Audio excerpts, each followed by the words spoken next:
Hi everyone, welcome to Suman channel. So this is Madhavi Reddy, I'm certified financial planner. So ఈరోజు మన topic ఒక కంపెనీని కొనుక్కునేటప్పుడు అంటే మీరు ఏదైనా స్టాక్ని సెలెక్ట్ చేసుకున్నారు. సో సెలెక్ట్ చేసుకున్నప్పుడు what you have to see the fundamentals. So ఈ ఫండమెంటల్స్ అంటే అన్ని క్రైటీరియా అనేది మనం చూడలేమండి. So today I will give you a 5-6 criteria, ఏదైతే ఇంపార్టెంట్ క్రైటీరియా ఉంటుందో ఆ కనీసం ఆ 4-5-6 పారామీటర్స్ అయినా మీరు చూసుకుంటే బాగుంటుందండి. Example, if you have selected ఒక సెక్టార్ని సెలెక్ట్ చేసుకున్నారు, అందులో 2-3 కంపెనీస్లో ఏది తీసుకుందాము అనేది మీరు కొంచెం డౌట్లో ఉన్నారు. సో అప్పుడు ఈ క్రైటీరియాని మీరు తీసుకోండి. తీసుకున్న తర్వాత ఈ 4-5 పాయింట్స్లో ఏది బెటర్గా ఉంటుందో చూసుకొని మీరు దాన్ని సెలెక్ట్ చేసుకోవచ్చండి. So these are all fundamentals. మనం ఫస్ట్ చూడాల్సింది ప్రమోటర్స్ హోల్డింగ్ అండి. సో యాజ్ గుడ్ యాజ్, నేను ఇక్కడ ఎగ్జాంపుల్ హిందుస్థాన్ యూనిలీవర్ లిమిటెడ్ అనే కంపెనీని ఒక ఎగ్జాంపుల్గా తీసుకుంటున్నాను ఈ ఎంటైర్ రేషియోస్, ఎంటైర్ ఈ ఫండమెంటల్ అనాలిసిస్ కోసం. సో దాని కరెంట్ మార్కెట్ ప్రైస్ ఇప్పుడు 2,353 రూపీస్ ఉంటే, market capitalization almost 5,53 lakh crore పైనే ఉందండి. So the promoter holding of Hindustan Unilever అనేది మనం చూసుకున్నట్లయితే అది 61% ఉందండి. సో ఎప్పుడైతే ప్రమోటర్ హోల్డింగ్ అనేది ఎక్కువగా ఉంటుందో ఆ కంపెనీ స్ట్రాంగ్గా ఉందని మనకు తెలుస్తుంది. అండ్ డెట్ పోర్షన్ చూస్తే దీనికి 0% ఉందండి. అంటే ఈ కంపెనీకి ఎటువంటి డెట్స్ లేవు. సో డెట్ అనేది ఎంత తక్కువగా ఉంటే అంత మంచిదండి. So this is also one more criteria.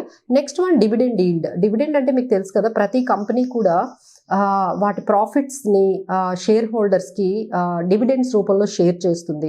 So దీన్నే మనం డివిడెండ్ ఈల్డ్ అంటాము. అంటే ఇయర్లో వాళ్ళు ఎంత డివిడెండ్ ఇచ్చారు అనేది కూడా మనకి మంచి క్రైటీరియాగా తీసుకోవచ్చండి. So this company has given 1.32% డివిడెండ్ని కూడా వాళ్ళు షేర్ హోల్డర్స్కి ప్రొవైడ్ చేయగలిగారు. సో అది కూడా డివిడెండ్ ఈల్డ్ బాగుంటే మీరు దాన్ని కూడా సెలెక్ట్ చేసుకోవచ్చు. అండ్ నెక్స్ట్ వన్ ఏంటంటే ROE అంటారండి, return on equity. Return on equity అంటే ఆ కంపెనీ ఎంత ప్రాఫిట్స్ తీసుకొచ్చింది బై యూజింగ్ ద క్యాపిటల్. అంటే ఇంత క్యాపిటల్ పెట్టి, అంటే మనం బిజినెస్లో ఎంత క్యాపిటల్ పెట్టామో దాని మీద మనం ఎంత రిటర్న్ తీసుకొచ్చాం అనేది, that is the best performance criteria to select any company. So మనం కూడా బిజినెస్లు చేసేటప్పుడు మనం కూడా చూసుకునేది అదే కదా, ఎంత బిజినెస్లో మనం ఇన్వెస్ట్ చేసాము, సో మనకి ఇప్పుడు ఎంత రిటర్న్ వస్తుంది అనేది. సో ఇక్కడ కూడా రిటర్న్ ఆన్ ఈక్విటీ అనేది నెట్ ప్రాఫిట్స్ ఎంత వచ్చాయి by keeping how much capital, by using this much of capital, how much returns they have got it for the particular year అని చూసుకుంటే దీనికి ఆల్మోస్ట్ 86.11% రిటర్న్ ఆన్ ఈక్విటీ అనేది మనకి కనిపిస్తుందండి. Next criteria PE ratio. So ఈ PE ratio అనేది మనం ఎలా తీసుకుంటామంటే market price by EPS. So earning per share అంటే again that comes under net earnings divided by number of shareholders. అంటే ఒక కంపెనీకి 100 కోట్ల ప్రాఫిట్ ఉంటే, 100 కోట్ల షేర్స్ ఉంటే ఒక్కొక్క షేర్కి దాని EPS 1 రూపీ అంటాము. సో ఈ 1 రూపీ ఎర్నింగ్కి మనం ఎన్నిసార్లు పెట్టి కొనుక్కుంటున్నాము. సో 1 రూపీ ఎర్నింగ్ వాళ్ళు ఇచ్చినట్లయితే ఆ షేర్ ప్రైస్ని మీరు 100 రూపీస్కి పెట్టి కొనుక్కుంటే దాన్ని మీరు ₹1 ఇచ్చిన ప్రాఫిట్ ఇచ్చిన కంపెనీకి, ఒక షేర్కి మీరు దాన్ని 100 టైమ్స్ అంటే ₹100 పెట్టి కొనుక్కుంటున్నారు. సో దీన్ని మనం PE రేషియో అంటాం, అంటే market price by EPS. So ఈ కంపెనీ మనం ప్రెసెంట్లీ ఎగ్జాంపుల్గా తీసుకున్న ఈ హిందుస్థాన్ యూనిలీవర్ కంపెనీది అయితే PE రేషియో 69.53 అనేది ఉందండి. అంటే 53 టైమ్స్ అంటాము. అంటే PE రేషియోని మనము టైమ్స్లో చెప్తామన్నమాట. సో ఇది తక్కువ ఎక్కువ అంటే ఎట్లా, మనం క్రైటీరియా అనేది ఏంటంటే దానికి ఇండస్ట్రీ PE ఉంటుందండి. సో ప్రతి సెక్టార్కి ఇండస్ట్రీ PE ఉంటుంది.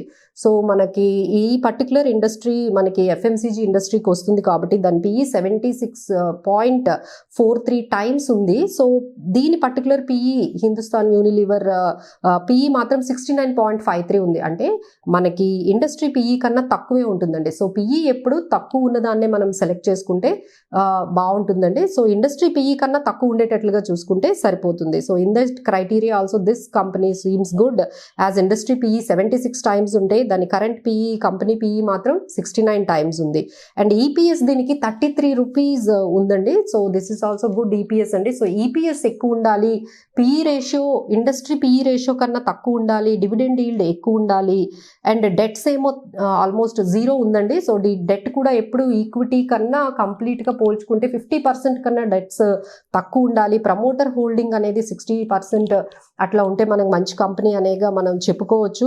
And price to book value అండి. సో ఈ ప్రైస్ టు బుక్ వాల్యూ కూడా దీన్ని చూసుకుంటే 11.66 ఉందండి. అంటే according to the books of the accounts what is the price of the company అనేది, అంటే నెట్వర్త్ మనం కంప్లీట్గా నంబర్ ఆఫ్ షేర్ హోల్డర్స్తో చూసుకుంటే వాళ్ళ ప్రైస్ 11.66 టైమ్స్ ఉంది. So these are all the different criteria. మనకి ఇప్పుడు నేను చెప్పినట్లుగా డివిడెండ్ ఈల్డ్ కానీ, ప్రైస్ టు బుక్ వాల్యూ కానీ, పిఈ రేషియో కానీ, ఇండస్ట్రీ పిఈతో కంపేర్ చేసుకుంటే తక్కువ ఉండడము, ఈపీఎస్ ఎక్కువ ఉండడము, డివిడెండ్ ఈల్డ్ ఎక్కువ ఉండడం. సో ఈ క్రైటీరియా ఒక్కసారి మీరు ఏ కంపెనీదైనా మీరు చెక్ చేసుకోవచ్చండి. So now this entire information is available on వెబ్సైట్స్లో మనకి దొరుకుతుందండి. So before taking a call on any stock please see these fundamentals once again. ఒక్కసారి ఈ ఫండమెంటల్స్ని ఒక్కసారి మీరు చెక్ చేసుకొని ఫైనల్ కాల్ తీసుకోవచ్చండి.